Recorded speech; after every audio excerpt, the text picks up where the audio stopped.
जिसके ज़मन में CM साहब ने जो है वो तमाम जो हमारे खैबर पख्तूनख्वा के सियासी मशरान हैं, जिसमें अमल वली ख़ान साहब है, फजल रहमान साहब है, सिराजुल हक साहब है, अमीर मुकाम साहब हैं, इन सबको कॉल्स भी किए हैं। जल्द हम EPC बुलाने जा रहे हैं, उनसे बात की जाएगी, उनके मशवरे लिए जाएंगे। एक TOR सेट करके हम बाद में इन तमाम TOR को इस कमेटी के सामने रखेंगे और एक जामा प्लान बनाएंगे। सर ये बताएं कि इतनी अमन अमान के हवाले से बात हो रही है और वो जब बात की जाती है तो खुल के की जाती है, जब कमेटी का इजलास हो गया तो क्या ये सारी चीज़ें जो है अब खुल के ईमान में भी बताई जाएंगी? देखिए जी, ये इस वक्त कमेटी की जो है वो मीटिंग जारी है। आज ये दूसरा दौर है उसका। इसके आगे भी कमेटी कुछ दिन मज़ीद इस पे लेगी।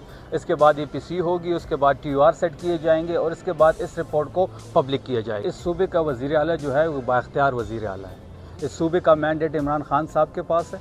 जो भी तहरीक इंसाफ का मौक़िफ़ होगा वो आप सबके सामने होगा। जिस कानून की आप बात कर रहे हैं वो कानून साजी जो है उसी पे बात हो रही है। जो इन कैमरा सेशन हो रहा है, एक TOR सेट किए जा रहे हैं, सारी चीज़ें उसमें ज़ेर गौर हैं।